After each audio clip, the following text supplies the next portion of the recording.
Hello बच्चों, कैसे हैं? Good morning. Omega pro class की तरफ से मैं आपका स्वागत करता हूं। आज जो हम चैप्टर करने वाले हैं, देखो बेटा, ये जो हमने चैप्टर कर रहे हैं वो किस लिए कर रहे हैं? जो हमारा अब एग्जाम आने वाला है, तो एग्जाम के ध्यान में रखते हुए, एग्जाम को ध्यान में रखते हुए बस हम जो इम्पोर्टेंट जितना भी हमारा चैप्टर है उसको फास्टली रिवाइज करना है। आपने साल भर में तो जो पढ़ा है, ठीक है, अब उसको हमने एक अच्छी तरह रिवाइज करना है ताकि वो जो हम एग्जाम में है बेटर परफॉर्म कर पाए। ठीक है, तो इसलिए ये लेक्चर बहुत इंपॉर्टेंट हो जाता है आपको, आपके लिए, ताकि हम एग्जाम में बेटर से बेटर नंबर ले सके। तो हमारा लास्ट लेक्चर क्या था? Is matter around us pure, जो आपका 9th क्लास का साइंस का सेकंड चैप्टर है। तो प्योरिटी के बारे में हमने क्या समझा था कि प्योरिटी के जो साइंस के टर्म में प्योरिटी का कंसेप्ट अलग हो जाता है, जो आपके डेली लाइफ में जो प्योरिटी है वो अलग हो जाती है। जो लेकिन साइंस के टर्म में जो प्योरिटी होता है कि अगर हमारे पास कोई सब्सटेंस है, अगर उसके सारे पार्टिकल सेम केमिकल नेचर का होगा तो वो क्या हो जाएगा? प्योर हो जाएगा। लेकिन अगर उसमें कुछ और चीज मिला दी जाए तो वो प्योर नहीं रहेगा, वो मिक्सचर हो जाएगा। जैसे आपका मिल्क है, आपका जितना मर्जी शुद्ध मिल्क लेके आइए, प्योर मिल्क लेके आइए, लेकिन उसमें क्या क्या है? वाटर है, प्रोटीन है, फैट है। तो देखो उसमें हम क्या करते हैं, उससे हम छेना बना लेते हैं या बहुत सारे उसको पनीर बना लेते हैं, तो उसमें बहुत सारी चीजें मिली हुई है ना। तो वो एक सबका केमिकल नेचर सेम नहीं है, तो उसमें बहुत सारी चीजें मिली हुई है, तो वो मिक्सचर होगा। और हमारे पास जो पानी है वो क्या है? वो एक प्योर है, क्योंकि उसमें सब जो जितने भी पार्टिकल है, जैसे एक पार्टिकल है तो वो H2O है, तो दूसरा पार्टिकल भी H2O होगा। तो सबका उसका केमिकल नेचर सेम होगा। जैसे सी वाटर है, लेकिन सी वाटर क्या है? आपका मिक्सचर है, उसमें बहुत सारे साल्ट है, बहुत सारे मिनरल्स हैं, वो सब मिले हुए हैं। हमारा सॉइल है, मिनरल है, वो सब क्या है? मिक्सचर है। ठीक है, तो अब समझ में आ गया क्या है आपकी प्योर प्योर चीज समझ में आ गई, जिसका केमिकल नेचर सिर्फ पार्टिकल का whole out chemical nature same रहेगा, तो वो हमारे पास प्योर रहेगा। जिसका उसमें किसी तरह का केमिकल, दूसरे टाइप का केमिकल उसमें होगा, दो तरह का केमिकल होगा या दो से अलग चीजों का सब्सटेंस उसमें रहेगा, तो वो हमारे पास मिक्सचर है। तो अब मिक्सचर हमारे पास कितने तरह का होता है? यहाँ पर मिक्सचर की हमारे पास क्या है? Mixture are the constituent by the more than one kind of pure form of matter. मतलब एक से ज्यादा प्योर फॉर्म ऑफ मैटर को अगर मिला दिया जाए तो वो मिक्सचर है। ठीक है, अब मिक्सचर के बारे में हमने और क्या पढ़ा था? मिक्सचर दो तरह का होता है, एक होमोजेनियस होता है, एक हेट्रोजेनियस होता है। होमोजेनियस मिक्सचर क्या होता है? जब आप चीनी को पानी में मिलाते हैं तो देखो चीनी पानी में अच्छी तरह घुल जाता है, तो जो उसका चीनी का है पूरे में आपको चीनी का स्वाद आएगा। ऐसा नहीं होगा कि ऊपर में चीनी का स्वाद आएगा या नीचे में नहीं आएगा। अगर आप बहुत बड़े बर्तन में भी चीनी मिलाते हैं या बहुत लोगों के लिए शरबत बनाते हैं, तो क्या होगा? जो चीनी है वो पूरे में घुल जाती है, तो अगर उसमें कोई भी कहीं से भी एक गिलास शरबत पिएगा तो सबका टेस्ट सेम रहेगा, यानी चीनी अच्छी तरह घुल गई। अब चीनी मतलब उसका आप उसको डिफ्रेंशिएट नहीं कर सकते कि नहीं इस साइड में चीनी घुला हुआ है, इस साइड में नहीं घुला हुआ है, तो उसको बोलते हैं होमोजेनियस। अब हेट्रोजेनियस क्या होता है? जो दो चीजों को हम मिलाएं और वो आपस में ना मिले। ठीक है, ऐसा क्या कौन सा होता है जो आपस में नहीं मिलता, नहीं घुलता है? पानी में आप ऑयल मिलाओ तो क्या मिलेगा? नहीं मिलेगा। पानी में आप मिट्टी मिला दो, नहीं मिलेगा। और पानी में अगर आप कुछ और चौंक के दस्त मिला दो, वो भी नहीं मिलेगा। तो वो चीजें नहीं मिलती हैं, तो वो हमारे पास हो गया हेट्रोजेनियस। हमारे पास पहला हो गया होमोजेनियस और दूसरा हो गया हेट्रोजेनियस। लास्ट लेक्चर में हमने इसके जो आपको डेफिनेशन भी कराते हुए चले थे, ठीक है, इसको डेफिनेशन भी करा दिए थे। फिर उसके बाद हमने कुछ एक्टिविटी की थी समझने के लिए, कि हमने एक ग्रुप को दिया था, ए और बी ग्रुप को हमने पानी में चीनी मिलाने के मतलब चीनी मिलाने के दिया, या ऐसी चीज मिलाने को दी जो उसमें घुल जाए। तो वो जो घुल जाता है तो उसको बोलते हैं सोल्यूशन। ठीक है, उसको बोलते हैं सोल्यूशन। अब सोल्यूशन को भी हम समझेंगे, लेकिन कुछ चीजें उसमें नहीं घुलती हैं। ठीक है, जैसे चौक का पाउडर उसमें नहीं घुलता है, वो उसमें कहीं ना कहीं उसमें मिला रहता है। ठीक है, तो वो हमें उसमें बीच में आपको सस्पेंडेड फॉर्म में नजर आएगा, तो सस्पेंडेड फॉर्म में नजर आएगा तो उसको क्या बोलेंगे? सस्पेंशन। और लेकिन कुछ चीजें होती है, जैसे दूध, दूध पानी में मिलाते हो तो वो अच्छी तरह मिल जाता है। ठीक है, अब यहाँ पर दूध जो है वो लगता है होमोजेनियस, लेकिन है वो हेट्रोजेनियस, क्योंकि वो दूध मिला पानी में मिलाने से आपको लग गया कि वो मिल गया और हर जगह वो सेम नेचर का आएगा, लेकिन ऐसा होता नहीं है, क्योंकि दूध जो है उसको हम अलग कर सकते हैं। ठीक है, समझ में आई बात? उसको कोलाइडल सॉल्यूशन बोलते हैं। और कोलाइडल सॉल्यूशन क्यों बोलते हैं, आज हम कोलाइडल सॉल्यूशन के बारे में पढ़ेंगे, क्योंकि हमने सॉल्यूशन पढ़ लिया था, सस्पेंशन पढ़ लिया था, और हम कोलाइडल सॉल्यूशन पढ़ेंगे। तो लेकिन फिर भी हम थोड़ा सा रिवाइज करते हैं। सॉल्यूशन क्या होता है? तो अगर हमारे पास दो चीजें मिलती हैं, जो मेजर अमाउंट में होता है उसको क्या बोलते हैं? सॉल्वेंट। और जो माइनर अमाउंट में होता है उसको सल्यूट। अगर सल्यूट और सॉल्वेंट को मिला दिया जाए तो हमारे पास बन जाता है सोल्यूशन। ठीक है, लार्जर अमाउंट वाले को बोल देंगे सॉल्वेंट और लेसर अमाउंट वाले को बोल देंगे सल्यूट। ठीक है, ये सोल्यूशन हो जाता है। अब सोल्यूशन भी हमारे पास, प्रॉपर्टी ऑफ सोल्यूशन भी हमने पढ़ा था। सोल्यूशन क्या है, होमोजेनियस होता है, इसका पार्टिकल का साइज क्या होता है, 10⁻⁻⁹ होता है। और भी हमने सारे मतलब ब्रीफ, अभी हम ब्रीफ में चलते जाएंगे, पिछले लेक्चर में हमने डिटेल में पढ़ा था। ठीक है, सोल्यूट जो है इसको अनडिस्टर्ब छोड़ देंगे तो क्या होगा, वो स्टेबल रहेगा, वो मिला हुआ नहीं। अगर चीनी का आपने चीनी और पानी को मिला दिया और उसको आप 2 दिन तक छोड़ दीजिएगा तो उसका टेस्ट सेम ही रहेगा, ऐसा नहीं है कि उसका टेस्ट बदल जाएगा, तो उसको बोलते हैं स्टेबल सॉल्यूशन। ठीक है, उसके बाद हमारे पास आ जाता है कंसंट्रेशन ऑफ सॉल्यूशन, कि सॉल्यूशन में सोल्यूट की कितनी मात्रा है, उसको अगर हम परसेंटेज में निकालेंगे, उसको जानने के लिए जो हम करेंगे तो वो कंसंट्रेट, उसको कंसंट्रेट बोलते हैं। जैसे एक गिलास पानी में हमने, एक आदमी ने एक चीनी चम्मच, एक चीनी मतलब जब 1 चम्मच चीनी डाला और एक दूसरे गिलास में 2 चम्मच चाला मतलब चीनी का डाला, तो दोनों को मिलाने से क्या होता है, तो एक जो उसका एक कम मीठा होगा और दूसरा ज्यादा मीठा होगा। तो ये किस चीज में फर्क आ गया, उसके कंसंट्रेशन में फर्क आ गया। और कंसंट्रेशन में हमने क्या बात की थी, कंसंट्रेशन एक कंपैरेटिव टर्म है, इसको बोलते हैं डाइल्यूट और कंसंट्रेटेड। डाइल्यूट का मतलब क्या है कि जिसमें कम है, सल्यूट की मात्रा कम है वो डाइल्यूट है, जिसमें सल्यूट की मात्रा ज्यादा है वो कंसंट्रेटेड है। इतनी चीज हमारे पास समझ में आ गई। फिर उसके बाद हमारे पास क्या था कि इसमें जो सैचुरेटेड और अनसैचुरेटेड पड़ा था, कि अगर उसमें और चीनी नहीं मिलाया जा सकता, एक आपने एक गिलास पानी लिया, उसमें आपने 4 चम्मच चीनी मिला दी है, 4 चम्मच के बाद 5वां चम्मच चीनी उसमें नहीं मिल रहा है, तो वो सोल्यूशन कैसा हो गया, सैचुरेटेड। क्या हो गया, वो सैचुरेटेड। और अनसैचुरेटेड क्या होता है कि उसमें और चीनी मिलने की संभावना है, उसमें पानी में और भी कुछ उसमें मिलने की संभावना है, वो हो गया हमारा अनसैचुरेटेड। तो इसके बाद हमने इसका कंसंट्रेशन निकालने का भी फार्मूला किया था। 3 तरह का होता है, मास बाय मास, उसमें मास ऑफ सॉल्यूट लेते हैं, मास ऑफ सॉल्वेंट सॉल्यूशन लेते हैं और मल्टीप्लाई 100 कर देते हैं।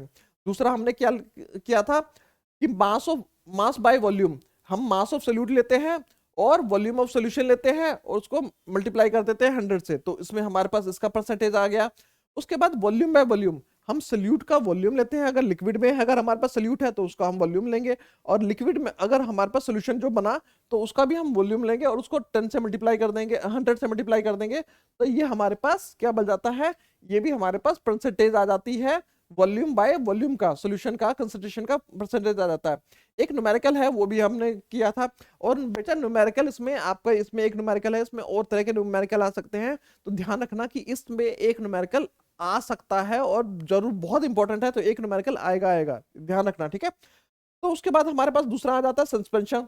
सस्पेंशन में हमने क्या पढ़ा था कि अगर हम चौक को पानी में मिलाते हैं तो वो क्या होता है, उसका पार्टिकल मतलब ऊपर में आपको सस्पेंडेड नजर आएगा, और उसको थोड़ा सा आप थोड़ी थोड़ी देर के लिए छोड़ देते हैं तो वो सारा चौक का पार्टिकल नीचे बैठना शुरू हो जाएगा, तो उसको बोलते हैं सस्पेंशन। ठीक है, सस्पेंशन में जो पार्टिकल होता है उसका साइज जो होता है थोड़ा सा बड़ा होता है और वो उसमें घुल नहीं पाता, पानी में घुल नहीं पाता। ठीक है, और उसको हम देख भी सकते हैं, आप जैसे सस्पेंशन है उसको आप देख सकते हैं, उसके पार्टिकल बड़े होते हैं। ठीक है, सस्पेंशन क्या है, अब इसका प्रॉपर्टी पढ़ लेते हैं सस्पेंशन की। Suspension is a heterogeneous, suspension heterogeneous होता है, इसका पार्टिकल होता है। Suspension can be seen by, हम अपनी नॉर्मल आंखों से उसको देख सकते हैं। और एक और प्रॉपर्टी होती है सस्पेंशन में, जब हम लाइट को, एक थोड़ा सा लाइट की बीम को हम उसमें डालते हैं, तो उसमें टॉर्च डालेंगे तो सस्पेंशन क्या करता है, वो स्कैटर करता है, लाइट को स्कैटर करेगा। लेकिन ध्यान रखने वाली बात यह है कि अगर आपने सस्पेंशन जो सोल्यूशन है उसको छोड़ दिया तो जो उसके पार्टिकल है जो वो नीचे बैठ जाएंगे, तब वो स्कैटरिंग ऑफ लाइट नहीं करेगा, लाइट को स्कैटर नहीं करेगा। तो इतनी चीज समझ आ गया। अब जो हमारे पास इसमें जो हमने पढ़ा था कोलाइडल सॉल्यूशन, ठीक है, अब यहां से हमारा चैप्टर शुरू हो जाता है, क्योंकि ये जो हमने अब तक जो किया हमने, वो हमने किया था रिवीजन, जो हमारे लास्ट लेक्चर में किया था उसका रिवीजन किया था। ठीक है बेटा, और इसको आपने ध्यान में रखना है, एनसीईआरटी की बुक खोल लेना है, जो जो मैं बताता हूं उसको आपने मार्क करते हुए चलना है, मार्क करते हुए चलिएगा तो आपको एग्जाम में बहुत हेल्प मिलेगी, प्रिपरेशन में बहुत हेल्प मिलेगी। ठीक है, तो कोलाइडल सॉल्यूशन क्या था, कोलाइडल सॉल्यूशन में क्या होता है, कोलाइडल सॉल्यूशन हमें, जैसे हमने दूध है, दूध क्या है, कोलाइडल सॉल्यूशन है। पूरे दूध की मतलब जो मिक्सचर है वो एक जैसा लगता है। आप पूरे दूध में जहां से भी लीजिएगा उसको, जो उसके पार्टिकल होते हैं इतने स्मॉल होते हैं कि वो अच्छी तरह मिक्स हो जाते हैं, वो हमें होमोजीनियस लगते हैं। ठीक है, the colloidal particle of the particle of the colloidal are uniformly separate out throughout the solution, वो पूरे सोल्यूशन में फैल जाते हैं। लेकिन अब due to the relative smaller size, क्यों? क्योंकि उसका साइज जो जिसमें हम मिला रहे हैं, जो सोल्यूट मिला रहे हैं, ठीक है, वो उसका पार्टिकल बहुत छोटा रहता है, साइज ऑफ उसके पार्टिकल बहुत कंपेरेटिव था। तो ये जो पार्टिकल छोटे होते हैं तो वो अच्छी तरह मिक्स हो जाते हैं। लेकिन ये हमारे जो कैसे लगते हैं, होमोजेनियस दिखते हैं, हाँ, लगते हैं कि ये होमोजेनियस है, लेकिन होता नहीं है। ठीक है, colloidal solution are heterogeneous mixture. Colloidal solution क्या है, ध्यान से रखना, हेटेरोजेनियस मिक्सचर। जैसे आप क्या है, जैसे आप दूध है, ये क्या है हमारे पास, हेटेरोजेनियस मिक्सचर है, और किसका है, कोलाइडल सॉल्यूशन है।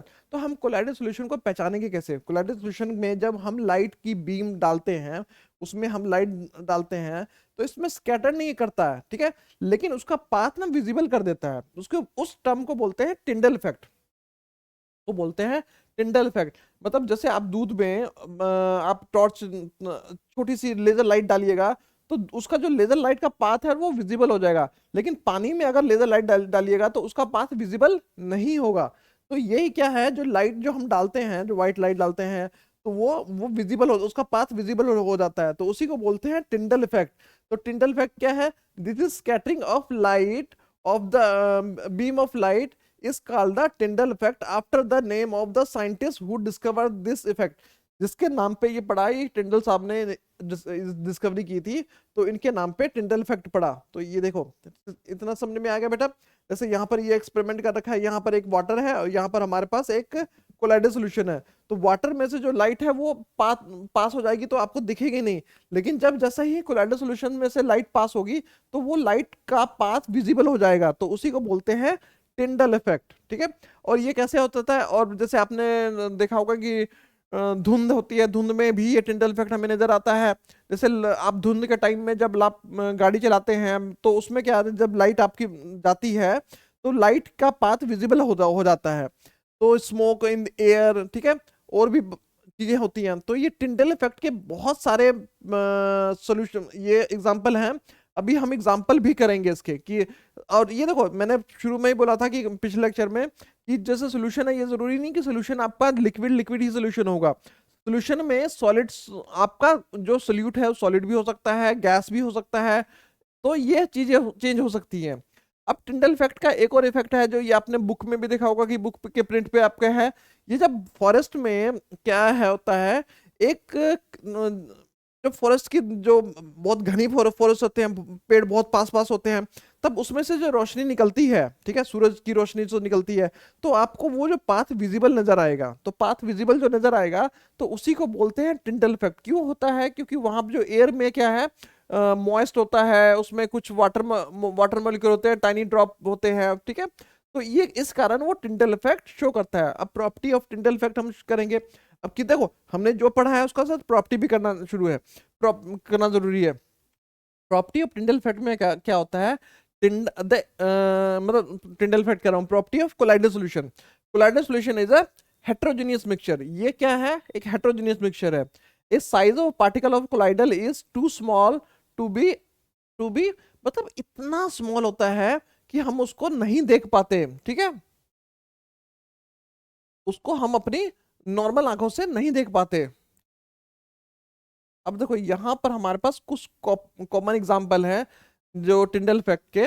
तो लेकिन टिंडल इफेक्ट में जो तुम आपके पास चीजें होती हैं, जो एक डिस्पर्स फेज होता है, एक डिस्पर्स मीडियम होता है। डिस्पर्स फेज क्या होता है, यहाँ पर आपके पास, यहाँ पर था के कोलाइडल सॉल्यूशन के, colloidal are the big colloids are the big enough to scatter the, जो ये लाइट को स्कैटर नहीं करते हैं, लेकिन वो लाइट को पाथ विजिबल कर देंगे। They do not settle down, अगर हम उसको ऐसे छोड़ देते हैं तो वो वापस सेटल डाउन नहीं हो जाते, ठीक है, ये भी हो गया। They can not be separate the nature of the mixture of the process of filtration. जब हम इसको फिल्टर करते हैं तो फिल्टर से भी वो सेपरेट आउट नहीं होते। ऐसा थोड़ी ना कि दूध को आप फिल्टर करोगे तो उसमें प्रोटीन अलग हो जाएगा, फैट अलग हो जाएगा, ठीक है, ऐसा नहीं होता, ठीक है। तो ये उसको सिर्फ उसका प्रोसेस होता है ये सेंट्रीफ्यूगेशन, जो जो कोलाइडल सॉल्यूशन को अलग अलग करने के लिए हम उसको सेंट्रीफ्यूज करते हैं। तो सेंट्रीफ्यूगेशन से क्या होता है कि दूध को हम अलग अलग उसके पानी, उसके प्रोटीन उसमें अलग कर देते हैं। ये कहाँ पर काम आता है, जैसे आपने देखा होगा कि दूध आपका लो फैट आता है, हाई फैट आता है, तो उसमें ये चीजें करते हैं, उसमें से कुछ फैट निकाल लिया जाता है तो वो लो फैट हो जाता है। मिल्क आपका वैसे ही रहता है, बस उसमें कुछ फैट मॉलिक्यूल निकाल देते हैं, लेकिन वो कैसे निकालते हैं, उसमें सेंट्रीफ्यूगेशन से निकालते हैं। ठीक है, इतनी चीज समझ आ गई। अब यहाँ पर जो आपका जो सोल्यूशन में होता है उसमें दो चीजें होती हैं, उसको एक डिस्पर्स फेज बोलते हैं, उसको बोलते हैं डिस्पर्स फेज, और दूसरा बोलते हैं डिस्पर्शन डिस्पर्स मीडियम, ये रहा डिस्पर्सिंग मीडियम। समझ में आया? ये दो चीजें होती हैं, एक होता है डिस्पर्स फेज, एक डिस्पर्सिंग मीडियम। यानी जो हमारे पास सॉल्यूशन है, सॉल्यूशन में जो मिक्स हो रहा है तो वो उसका एक मीडियम है, और उसमें जो हम मिक्स कर रहे हैं वो डिस्पर्स फेज है। तो अभी यहाँ पर कुछ कॉमन एग्जांपल जो हमारे आसपास के नेचर में है तो उसको समझेंगे। अगर हमारे पास लिक्विड और गैस मिलता है, तो लिक्विड और गैस मिलता है, एरोसोल हो जाता है। यानी यहाँ पर डिस्पर्सिंग मीडियम कौन सा है, गैस है, और उसमें मिल क्या रहा है, लिक्विड मिल रहा है, तो एरोसोल। एरोसोल क्या होता है, जैसे आप फॉग देखते हो, क्लाउड देखते हो, मिस्ट मतलब मॉइस्चर आपको ये होता है, तो उसमें क्या होता है, गैस में कुछ लिक्विड मिक्स, गैस में कुछ लिक्विड मिक्स हो जाता है, तभी तो बादल बनते हैं ना बेटा। और जैसे आपका सर्दियों में देखा होगा कि फॉग बन जाता है। और अब दूसरा देखते हैं कि अगर गैस में सॉलिड मिल जाए, तो गैस में सॉलिड आपने कब देखा कि गैस में सॉलिड मिल जाए, जैसे आपका स्मोक है, जो धुआं है, उसमें क्या है, वो जो कार्बन पार्टिकल है स्मोक का, जो धुएं का, वो क्या है, सॉलिड फॉर्म में है, लेकिन वो किस में मिल जाते हैं, वो गैस में मिल जाते हैं, तो उसको स्मोक बोल देते हैं। ठीक है, ऑटोमोबाइल से जो धुआं निकलता है वो भी क्या है, सॉलिड इन गैस, उसमें जो कार्बन पार्टिकल होता है वो सॉलिड फॉर्म में होते हैं, और जो दूसरा जो डिस्पर्सिंग मीडियम होता है वो गैस होता है। अब देखते हैं तीसरा वाला हमारे पास है क्या है, गैस लिक्विड में मिल जाना, यानी जो गैस है वो लिक्विड में मिल जाना, तो उसको क्या है, जैसे अपने फॉर्म, इसका एग्जांपल क्या है, इसको बोलते हैं फॉर्म। ठीक है, जैसे शेविंग क्रीम है, शेविंग क्रीम क्या है, जो गैस है लिक्विड में मिल जाती है, तो वो हमारे पास क्या आ जाता है, फॉर्म आ जाता है, जो शेविंग शेविंग क्रीम आप यूज यूज करते हैं। अब हमारे पास फोर्थ है लिक्विड लिक्विड, इसको बोलते हैं इमल्शन। इमल्शन में जैसे आपका मिल्क हो गया, फेस क्रीम हो गया, ये सारा क्या है, इसमें लिक्विड एक पार्ट भी लिक्विड, मतलब जो उसमें मिलने वाली चीज भी है, जो मीडियम है वो भी लिक्विड है, और जो हमारे पास फेस है वो भी, हमारे पास डिस्पर्स फेस है वो भी हमारे पास लिक्विड है। जब लिक्विड लिक्विड को मिलाएंगे तो हमारे पास बनेगा इमल्शन। और उसके बाद हमारे पास क्या है, जो लिक्विड में सॉलिड मिला देते हैं, लिक्विड में हम सॉलिड मिला देते हैं, उसको बोलते हैं सॉल्यूशन, सोल। ठीक है, मिल्क ऑफ मैग्नीशिया और मड, जो हमारे पास जो आप कीचड़ देखते हो उसमें क्या है, लिक्विड है, और लिक्विड में क्या मिल रहा है, मिट्टी मिला दो आप, आपका जो लिक्विड है उसमें आप मिट्टी मिला दो तो क्या हो जाता है, वो कीचड़ जैसा हो जाता है। ठीक है, तो उसी को बोलते हैं सोल। ठीक है, और उसके बाद हमारे पे क्या, सॉलिड में गैस। अब आपने सॉलिड में गैस कब देखा है, सॉलिड में गैस उसको भी फॉर्म बोलते हैं, या आपका जो आपने स्पंज देखा है वो है, हो गया रबर हो गया, और आपका ये सारे एग्जांपल हमारे पास क्या आ जाते हैं, सॉलिड। जो सॉलिड में क्या मिल जाता है, गैस। जब स्पंज में क्या होता है, एक सॉलिड में है लेकिन उसमें गैस मिल जाता है, यानी रबर में भी क्या होता है, हम गैस मिला देते हैं।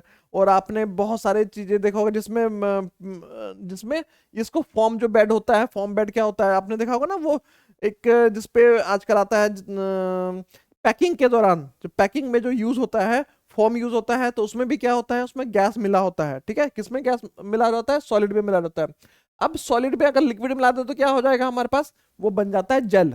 हमारे पास सॉलिड है, डिस्पर्सिंग मीडियम क्या है, हमारे पास सॉलिड है, उसमें हम क्या मिला देते हैं, लिक्विड मिला देते हैं, तो वो जेली लाइक स्ट्रक्चर बन जाता है। ठीक है, और जेली हो गया, चीज हो गया, बटर हो गया, क्योंकि वो उसको सॉलिड को थोड़ा सॉफ्ट कर देता है, लिक्विड मिलने से वो थोड़ा सॉफ्ट हो जाता है। उसके बाद हमारे पास क्या है, सॉलिड सॉलिड। ठीक है, अब सॉलिड में सॉलिड मिला देने से क्या होता है, सॉलिड सोल, वो इतनी तरह से मिल जाता है। वो कैसा एग्जांपल है, आपका जो मिल्की ग्लास होता है, ठीक है, वो क्या है, सबसे आपका जो कॉमन एग्जांपल है, अ, आपका दूसरा है जो जेमस्टोन होता है, जो कलर्ड जेमस्टोन होते हैं, वो भी हमारे पास सॉलिड टू सॉलिड होता है, मतलब एक सॉलिड हम दूसरे सॉलिड में मिला देते हैं तो उसकी कुछ प्रॉपर्टी, उसका कलर चेंज हो जाता है। तो ये हमारे पास मिल्की ग्लास हो गया। जो ग्लास जो हमारे पास प्लेन होता है, लेकिन हम ग्लास में कई बार आपने देखते हैं कि मिल्की ग्लास होता है या उसमें कुछ कलर होता है, तो हम उसमें कुछ कलर मिला देते हैं ग्लास में। उसको गर्म करने पे, जब ग्लास को गर्म करते हैं उसमें कुछ कलर मिला के करते हैं, तो ग्लास का कलर चेंज हो जाता है। तो खिड़कियों में आपने कभी देखा होगा कि ब्लैक होते हैं या मिल्की ग्लास होते हैं, तो कई तरह के ये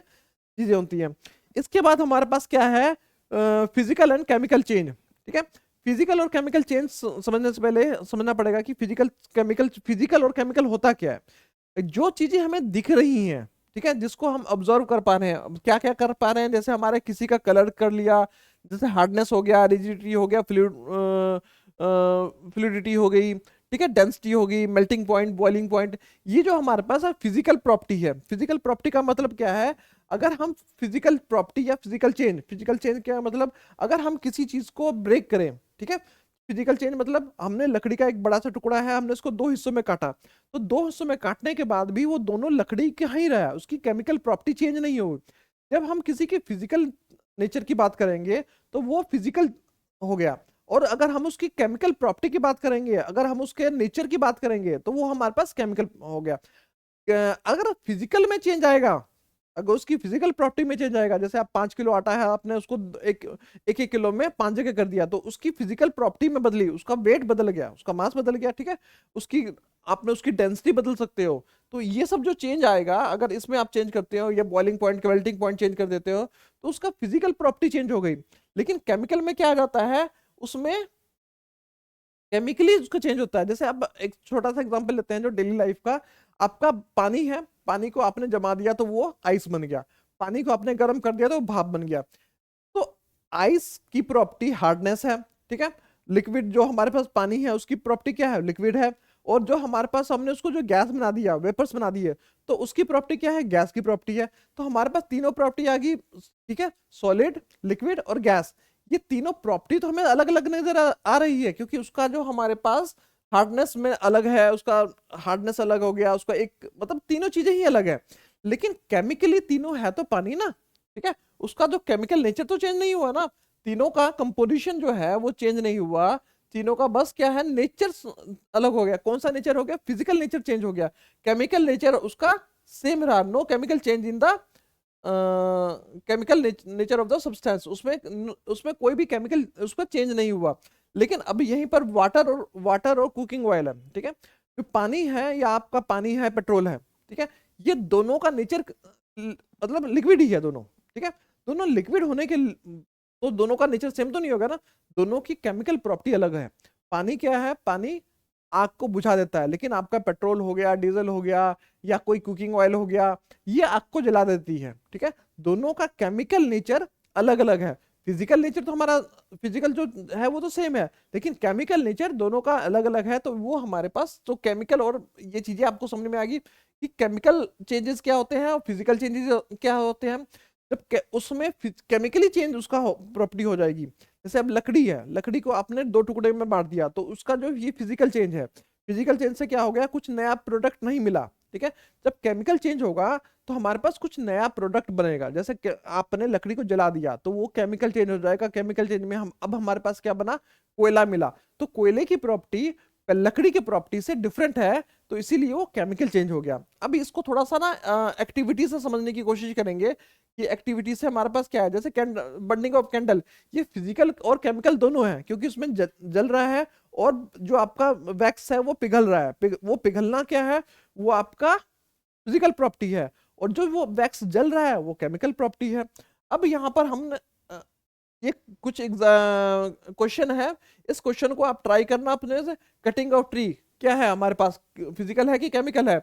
melting of butter in pan, तो अगर आपने मेल्ट कर दिया तो बटर ही रहना, अगर पेड़ को काट दिया तो आपका क्या है, वो लकड़ी ही रही ना।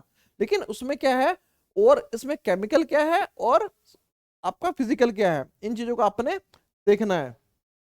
तो अब हम थोड़ा सा इसके बारे में, अब देखो, अब इतनी चीजें हमें समझ में आ गई। अब प्योर सब्सटेंस क्या होता है, प्योर सब्सटेंस, अब हम इतने हमने मिक्सचर पढ़ लिया, अब प्योर सब्सटेंस के बारे में पढ़ेंगे। प्योर सब्सटेंस जिसमें एक तरह की चीजें हैं, हमने ये शुरू से पढ़ा है। तो प्योर सब्सटेंस में जो पहली चीज आ जाती है उसको बोलते हैं एलिमेंट्स। ठीक है, उसको क्लास जो प्योर सब्सटेंस को हमने क्लासिफाई किया तो उसको हमने सबसे पहला नाम दिया एलिमेंट। और एलिमेंट नाम सबसे पहले किसने दिया था? Robert boil. रॉबर्ट बॉयल ने नाम दिया था, कब दिया था? 1661 में। एलिमेंट का सबसे पहले नाम जो फर्स्ट साइंटिस्ट थे इन्होंने केमिकल का नाम दिया था 1661 में। ठीक है, और फिर उसके बाद क्या हुआ, एक साइंटिस्ट और आए, फ्रेंच साइंटिस्ट जो फ्रांस के थे, उन्होंने दिया एंटोनी एल लेविसर। तो इनके बारे में और हम नेक्स्ट जो आपकी जो क्लास है, जो नेक्स्ट चैप्टर है उसमें हम पढ़ेंगे। तो इन्होंने इसके बारे में और एक्सपेरिमेंटली रिसर्च करके इसके एलिमेंट के बारे में और ज्यादा प्रॉपर्टीज हमें बताई थी। ठीक है, और इन्होंने इसको अच्छे से डिफाइन कर दिया कि एलिमेंट होते क्या है, एलिमेंट का एक प्रॉपर्टी क्या होती है। तो एलिमेंट की कुछ प्रॉपर्टी में हमने समझा कि एलिमेंट तीन तरह के होते हैं। नॉर्मली जो एलिमेंट होते हैं तीन तरह के, एक होता है मेटल, एक होता है नॉन मेटल, एक होता है मेटलॉइड। मेटल के बारे में हमने तो समझ है, लोहा जो हो गया, कॉपर हो गया, ये सब क्या है? मेटल है। नॉन मेटल में क्या रहता है? लकड़ी है, ये नॉन मेटल है। तो ये एलिमेंट के बारे में अब हम थोड़ा सा आगे पढ़ेंगे। तो एलिमेंट में सबसे पहला एलिमेंट क्या आ जाता है हमारे पास? मेटल। मेटल की प्रॉपर्टी क्या होती है? अगर आप किसी चीज को पहचानना हो कि मेटल है कि नॉन मेटल है कि मेटलॉइड है, कैसे पहचानेंगे? तो उसकी प्रॉपर्टी से पहचानेंगे। उसको हमने अलग अलग क्लासिफाई कर दिया। तो मेटल की पहली प्रॉपर्टी क्या है? मेटल उसका शाइन होगा। ठीक है, मेटल क्या होगा? वो शाइन करेगा। आपका जो गोल्ड है शाइन करता है ना, सिल्वर है शाइन करता है ना। ठीक है, उस प्रॉपर्टी को क्या बोलते हैं? लस। ठीक है, लस्टर। उसको उसमें लस्टर शाइन होगा, लस्टर को बोलते हैं शाइन। और ये क्या होगा? जैसे उसमें कुछ सिल्वरी ग्रे होगा, उसका कलर कैसे होगा? जो सिल्वर का क्या होता है? ग्रे होता है। गोल्डन का कैसे होता है? गोल्ड का कैसे होता है? येलो होता है। ठीक है, इस तरह से उसके कलर हो गए। अभी दूसरा एक अगली प्रॉपर्टी है, ये कंडक्ट हीट एंड इलेक्ट्रिसिटी। ये कंडक्ट का मतलब क्या है? वो ट्रांसफर करना। मेटल के अंदर से हीट और इलेक्ट्रिसिटी ट्रांसफर हो सकती है। जैसे आपकी वायर्स होती हैं, किसकी होती है? मेटल की वायर होती हैं, तो उसमें इलेक्ट्रिसिटी बह सकती है। आप अगर एक मेटल का पीस लो, मेटल के पीस को मान लो, कोई मेटल का पीस ले लिया हमने, मेटल के पीस के एक पार्ट को हम गर्म करेंगे, एक मेटल का रॉड ले लिया हमने, उसको एक पार्ट को गर्म करेंगे, तो वो दूसरा पार्ट भी ऑटोमेटिक आपका गर्म हो जाएगा। तो यानी क्या है? हीट भी उसमें कंडक्ट हो रही है, हीट भी उसमें ट्रांसफर हो रहा है। तो यही बात ये कहने की कोशिश कर रहा है, they conduct heat and electricity. ठीक है, एक अगली प्रॉपर्टी है हमारे पास, क्या है? डक्टाइल्स। डक्टाइल का क्या मतलब है? अगर मेटल, अब मेटल को हम वायर की शेप में कर सकते हैं। मेटल को क्या कर सकते हैं हम? उसकी मेटल के लिए वायर बना सकते हैं। जो हमारे घरों में जो जितनी भी बिजली होती है, कॉपर वायर होती है या एल्यूमिनियम वायर होती है, तो मेटल को हम वायर बना सकते हैं। तो उसको बोलते हैं डक्टिलिटी। ठीक है, वो डक्टाइल हो जाता है। और मेटल के मेटल को क्या है? अगर हम हैमर्ड करके उसको ठोकते रहे, ठीक है, अब कोई मेटल है आप उसको हथौड़े से ठोकते रहे, तो क्या होता है? वो शीट बन जाती है, वो एक शीट बन जाती है। ठीक है, तो उसको क्या बोलते हैं हम? ये मेलिएबल, कि वो मेलिएबल है। और उसमें क्या है? सोनोरस। सोनोरस क्या मतलब होता है? खनक। जो मेटल की चीज होती है, जैसे आपको दिखाता हूं मैं, देखो ये मेटल है, तो ये क्या है? देखो इसमें सोनोरस साउंड होता है, ये खनक होती है इसमें। ये देखो आपको सुनाई दे रहा होगा, ये उसमें खनक होती है। ये मेटल है, तो मेटल में सोनोरस साउंड होगा। ठीक है, और यही चीज नॉन मेटल की बात करें, नॉन मेटल की प्रॉपर्टी क्या है? अब मेटल के एग्जांपल क्या है? जैसे हमारे पास सिल्वर हो गया, गोल्ड हो गया, कॉपर हो गया, आयरन हो गया, ये हमारे पास सारे क्या है?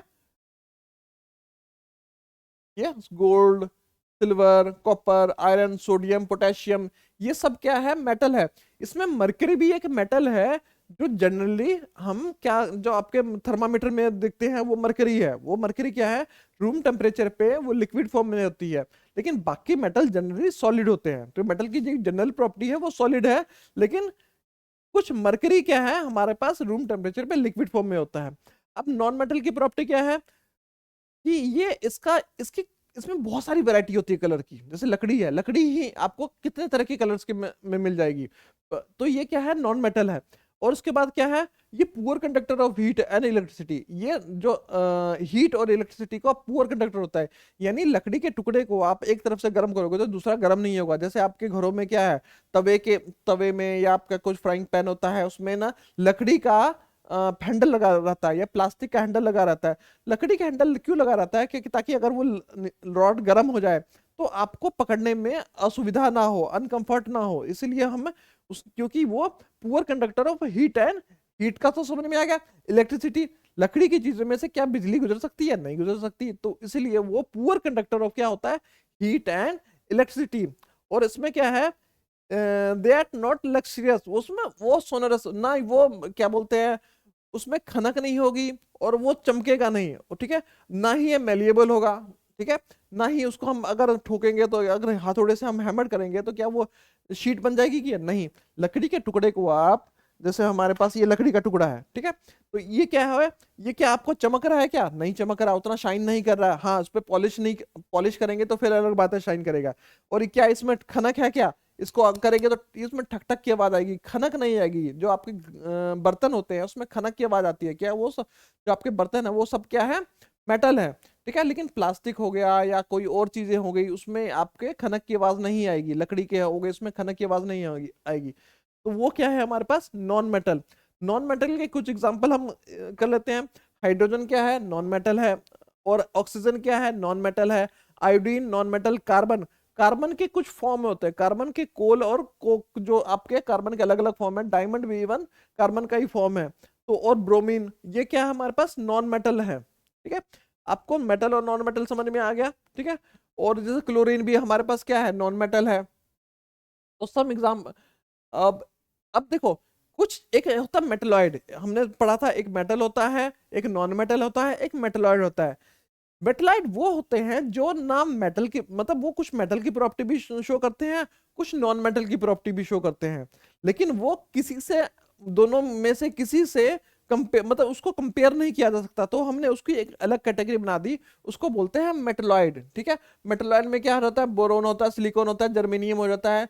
ये तीन हमारे पास जो एग्जाम्पल हमने दे रखे हैं, ये मेटलॉइड के एग्जाम्पल है।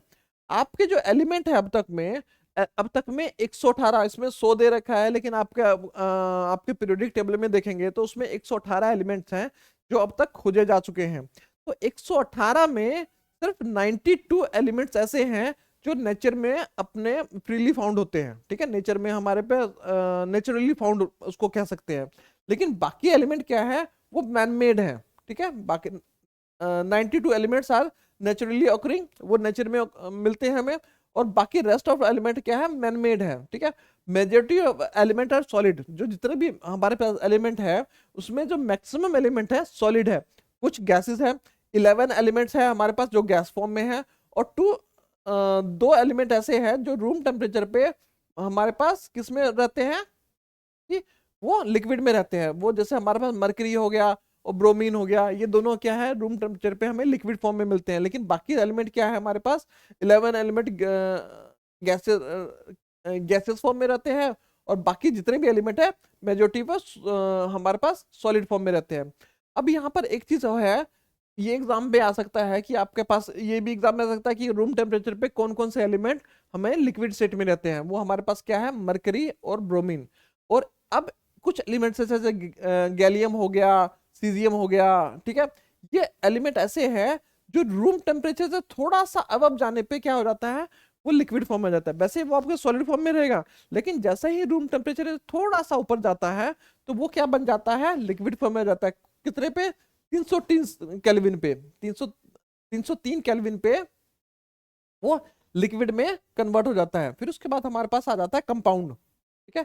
अब तक हमने एलिमेंट पढ़ा। एलिमेंट क्या है? वो सिंगल, उसमें सिंगल रहता है, उसमें और चीजें नहीं मिलती। एलिमेंट क्या है? प्योरेस्ट फॉर्म है। 118 एलिमेंट है, 118 में 92 हमारे पास नेचुरली ऑकरिंग है, बाकी मैनमेड है। उसमें भी हमारे पास 11 है जो क्या है? वो गैसियस फॉर्म में है। और जो मोस्टली एलिमेंट्स हैं वो सॉलिड फॉर्म में है। और 70 के करीब एलिमेंट है जो मेटल है, ठीक है। और 14 से 15 एलिमेंट जो है वो नॉन मेटल है, ठीक है। इतनी चीज आप समझ सकते हो। तो बाकी जो हमने एलिमेंट्स के बारे में पढ़ लिया। अब कंपाउंड क्या होता है? कंपाउंड होता है जब हम दो चीजें मिलती हैं, दो एलिमेंट मिलके कुछ नई चीज बनाती है, तो उसको बोलते हैं कंपाउंड। अब दो चीजें, दो एलिमेंट को हमने मिला दिया, तो क्या उसकी प्रॉपर्टी चेंज होगी क्या? ये अब देखने वाली बात है। तो वो जो नया चीज बनेगा, उसकी नई चीज में जो प्रॉपर्टी होगी पिछले वाली प्रॉपर्टी से मैच करेगी क्या? वो भी हम देखने वाले, अब देखते हैं हम, ठीक है। जैसे हमने अब यहाँ पर आपके एक एक्टिविटी है, उसमें हमने क्या किया है? आयरन और सल्फर को पाउडर को मिला दिया है। कुछ आयरन के जो फ्लेक्सेस हैं, आयरन का क्या हमने आयरन को छोटे छोटे पाउडर में उसको छोटे छोटे टुकड़े बना लिए और उसमें सल्फर ले लिया। तो आयरन का नेचर क्या है, मैग्नेटिक है। आयरन की वजह से आप लोहे को मैग्नेट के पास लाइएगा तो वो क्या है, वो मैग्नेटिक करेगा, वो मैग्नेट से चिपक जाएगा। अब यहाँ पर हमने आयरन को क्या किया, आयरन की दो दो एक्टिविटी करना है। उसमें हमने क्या किया, फर्स्ट फॉर्म में क्या किया, दोनों को क्रश करके हमने उसका पाउडर बना लिया, उसको अच्छी तरह हमने क्रश कर दिया, ठीक है। अब हमने चेक किया कि अब वो मैग्नेटिक बिहेवियर शो कर रहा है, हाँ मैग्नेटिक बिहेवियर तो शो कर रहा है। तो हमने अगर दो चीजों को मिक्स कर दिया, ठीक है, क्रश कर दिया, तो उसका जो केमिकल नेचर है वो चेंज नहीं हुआ। तो वो क्या है, फिजिकल चेंज है। किसी चीज को हमने छोटे छोटे टुकड़े में बांट लिया, तो मैंने पहले भी बताया था, लकड़ी के छोटे छोटे टुकड़े में बांट लिया, या आयरन को छोटे छोटे टुकड़े में बांट लिया, आयरन के फ्लक्स बना लिए, तो वो हमारे पास क्या है, वो फिजिकल चेंज है, उसका केमिकल प्रॉपर्टी चेंज नहीं हुआ। वो उसको हमने कैसे चेक किया, हमने उसके पास मैग्नेट ले गए तो वो चेंज नहीं हुआ। लेकिन उसी आयरन के फ्लक्सेस को, ठीक है, छोटे छोटे टुकड़े को और सल्फर को हमने एक गर्म करना शुरू कर दिया। उसको बहुत हाई टेम्परेचर पे हमने गर्म किया। तो हाई टेम्परेचर पे गर्म करने पे क्या हुआ, वो केमिकली कंबाइंड हो गए। केमिकली कंबाइंड होने से क्या हुआ, उसका जो केमिकल बिहेवियर था, केमिकल नेचर था, वो भी चेंज हो गया। अब अगर हम उसको मैग्नेटिक टेस्ट करेंगे, मैग्नेट उसके पास लेके जाएंगे, तो वो मैग्नेट से मैग्नेटिक बिहेवियर अपना लूज कर देगा। तो इससे हमें क्या पता चलता है कि जो कंपाउंड है, कंपाउंड कब बनता है, किसी चीज को, दोनों चीजों को मिला देने से कंपाउंड नहीं बन जाता, लेकिन उसके बीच में बॉन्डिंग होगी। उसको कुछ ना कुछ हमें कुछ कंडीशन उसको अप्लाई करनी पड़ेगी ताकि वो केमिकली बॉन्ड हो जाए। जैसे आपका हाइड्रोजन और ऑक्सीजन मिलके क्या बन जाता है, वाटर बन जाता है। सी और ओ मिलके क्या बन जाता है, कार्बन डाइऑक्साइड बन जाता है। तो ये दो चीजें, दो एलिमेंट है, दो प्योरेस्ट फॉर्म ऑफ एलिमेंट को मिलाने पे तो कोई नई चीज बन जाती है, तो उसको बोलते हैं हम कंपाउंड। इस समझ में आ गई, ठीक है। अब इसके बाद हमारे पास क्या चीज है, ये एक्टिविटी हमने समझ ली। एक्टिविटी के बाद हमने हाइड्रोजन सल्फर, जब हम उसको गर्म करते हैं तो उसमें से गैसेस भी निकलती हैं, उसका स्मेल भी चेंज हो जाता है, रोटोनेक स्मेल आपका आएगा। वो जो अभी तो कलरलेस ही है, तो चलो वो चीजें समझ में आएगी। तो मटेरियल जो ऑब्टेंड हुआ, जो हमारे पास फर्स्ट ग्रुप के साथ मटेरियल ऑब्टेंड हुआ था, वो हमारे पास क्या है, फिजिकल चेंज। और जो सेकंड में क्या हुआ, जिसको हमने हीट करके हमने जो कुछ नया मेटल बनाया, वो हमारे पास हो जाता है केमिकल चेंज, ठीक है। वो केमिकल प्रॉपर्टी क्योंकि उसकी बदल जाती है। अब यहाँ पर हम डिस्टिंग्विश करेंगे मिक्सचर एंड कंपाउंड की। मिक्सचर क्या रहता है, जो मिक्सचर होता है वो जो एलिमेंट और compound just mix together to form the mixture and no new compound is form. इसमें कोई नया कंपाउंड फॉर्म नहीं होता है। लेकिन जब हम आयरन, आयरन का सिंबल क्या होता है, Fe, और सल्फर का क्या होता है, S, जब इन दोनों को मिलाते हैं तो नए कंपाउंड फॉर्म हो जाते हैं, वो क्या बोलते हैं, फेरस ऑक्साइड। इसमें क्या होता है, FeS, ठीक है। अब कंपाउंड में क्या होता है, एलिमेंट रिएक्ट विद रिएक्ट, जो दो एलिमेंट है वो रिएक्ट करते हैं और फॉर्म न्यू कंपाउंड, फिर नया कंपाउंड बनाते हैं। Mixture has a variable composition. Mixer में आप कितने भी कंपोजिशन उसको मिला सकते हो, मतलब उसका कंपोजिशन फिक्स नहीं होता, प्रोपोर्शन उसका फिक्स नहीं होता। आपने एक चम्मच मिला दिया, दो चम्मच मिला दिया किसी चीज में, चीनी और नमक में, एक चम्मच चीनी में दो चम्मच चीनी मिला दिया, तीन चीज मिला दिया, उसमें आपको दोनों की प्रॉपर्टी आएगी। जैसे हम नमक और चीनी मिला रहे हैं, ठीक है, उसकी प्रोपोर्शन फिक्स नहीं है, उसकी आप ज्यादा कम मिला सकते हो। उसमें आपका जो टेस्ट आएगा, जो नया चीज बनेगा, वो मिक्सचर है, क्योंकि उसमें चीनी का भी टेस्ट आएगा, नमक का भी टेस्ट आएगा। लेकिन जो हमारे पास जो कंपोजिशन से जो कंपाउंड बना, तो कंपाउंड का जो नया बना है, न्यू सब्सटेंस, ठीक है, उसको आप फिक्स पोजीशन में ही मिलाओगे, फिक्स कंपोजिशन में मिलाओगे। ऐसा नहीं है कि हमने किसी भी कंपोजिशन से वो नया सब्सटेंस बन जाएगा। तो ये नेक्स्ट चैप्टर में हम पढ़ेंगे, जो वाटर और हाइड्रोजन है, इसका बाय मास जो कंपोजिशन है वो फिक्स रहता है। यानी जो आप ऐसा, जैसे H2O, ठीक है, यानी दो H मिलेंगे और एक O मिलेगा तब जाके H2O मिलेगा। ऐसा नहीं है कि उसमें आपने H3O कर दिया या H4O कर दिया तो उसका कंपोजिशन फिक्स रहेगा, ठीक है। By mass, by volume, by particle, वो उसका कंपोजिशन फिक्स रहेगा, ठीक है। और mixture shows the property of the constituent substance. जो उसमें मिक्सचर किया है, जो हमने उसमें मिक्स किया है, उसका वो जो प्रॉपर्टी वो शो करेगा। जो उसमें कंस्टिट्यूएंट पार्टिकल है, जो सब्सटेंस है, उसकी प्रॉपर्टी शो करता है। लेकिन जो नया सब्सटेंस हमें मिला है, नया substance has totally different property, उसकी टोटली डिफरेंट प्रॉपर्टी होगी, वो पहले वाली प्रॉपर्टी से उसका कोई लेना देना नहीं है। The constituent have to separate fairly, जो फिजिकल मेथड से हम क्या कर सकते हैं, जो मिक्सचर को अलग कर सकते हैं। अब मान लो मिक्सचर है, आपने सल्फर और आयरन का मिक्सचर बनाया, उसमें हम मैग्नेट लेके जाएंगे तो मैग्नेट क्या कर आयरन को खींच लेगा, बाकी सल्फर अलग हो जाएगा। या किसी और तरीके से फिजिकल मेथड से हम क्या कर सकते हैं, उसको अलग अलग कर सकते हैं। लेकिन जो हम कंपाउंड बनेगा वो हम फिजिकल मेथड से सेपरेट नहीं कर सकते हैं, उसके लिए बहुत केमिकल प्रोसेस चाहिए जिससे हम उसको अलग कर सकते हैं। या इलेक्ट्रोकेमिकल प्रोसेस से उसको अलग कर सकते हैं, फिजिकल प्रोसेस से उसको सेपरेट आउट नहीं कर सकते। ठीक है, मटेरियल ऑब्टेन्ड बाय, अब यही ये तो वही चीज आ गई। ठीक है, उसके बाद एक हमारे पास एक माइनक्राफ्ट है, इसमें क्या है, मैटर क्या है, मैटर में हमारे पास क्या है, सॉलिड, लिक्विड और गैस। मैटर कितने तरह का होता है, प्योर सब्सटेंस होता है और मिक्सचर होता है।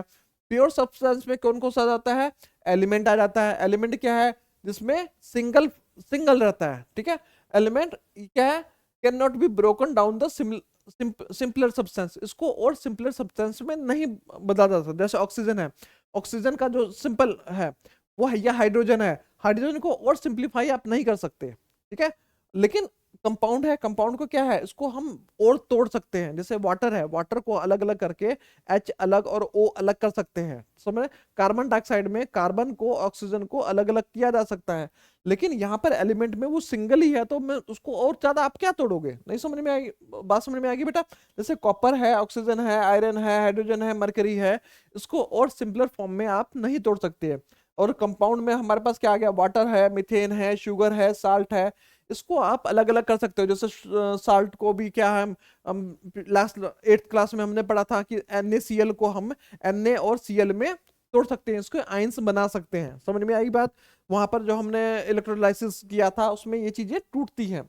और हमारे पास मिक्सचर में क्या होता है, मिक्सचर में कोई फिक्स कंपोजिशन नहीं होती है, उसमें दो तरह का मिक्सचर होता है, एक होता है होमोजेनियस और एक होता है हेट्रोजेनियस। होमोजेनियस में क्या होता है, यूनिफॉर्मली कंपोजिशन होता है। जो होमोजेनियस में जो चीज हम मिलाते हैं, दो चीजों को मिलाते हैं, तो पूरे पानी में, पूरे या सब जो हमारे पास जो सॉल्वेंट होता है उसमें वो अच्छी तरह मिल जाता है। ठीक है, तो इसमें हमारे पे एग्जांपल क्या है, sugar in water, salt in water, sulphur in carbon disulphate. ठीक है, और वाटर इन अल्कोहल, जो पानी, हम जो पानी में अगर अल्कोहल मिलाते हैं, या पानी में हम क्या मिला देते हैं, चीनी मिला देते हैं, नमक मिला देते हैं, तो वो यूनिफॉर्मली मिल जाते हैं, तो उसको बोलते हैं homogeneous.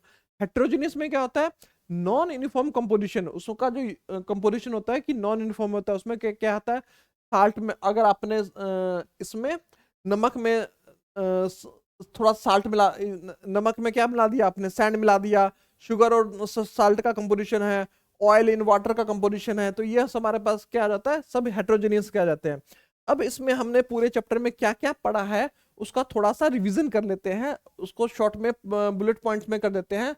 Mixture contains more than the one substance, element and compound. Mixture is any proportion. Mixture क्या होता है, किसी proportion में मिला देते हैं, उसमें आप कोई compound मिला लो, कोई element मिला लो, तो वो हमारे पास क्या आ जाता है। उसके बाद हमारे पास क्या आ जाता है, mixture can be separate into the pure substance using the appropriate separation techniques. कुछ सेपरेशन टेक्निक से हम क्या करते हैं, मिक्सचर को अलग कर सकते हैं। उसके बाद हमारे पास क्या आता है, solution is a homogeneous mixture of two और मोर सब्सटेंस, दो से ज्यादा चीजों को अगर हम मिलाते हैं तो वो हमारे पास क्या बन जाता है, सोल्यूशन बन जाता है। मेजर कंपोनेंट होता है उसको क्या बोलते हैं, जो major component of the solution is called the solvent, और माइनर क्या होता है उसको बोलते हैं सोल्यूट। ठीक है, सोल्यूट।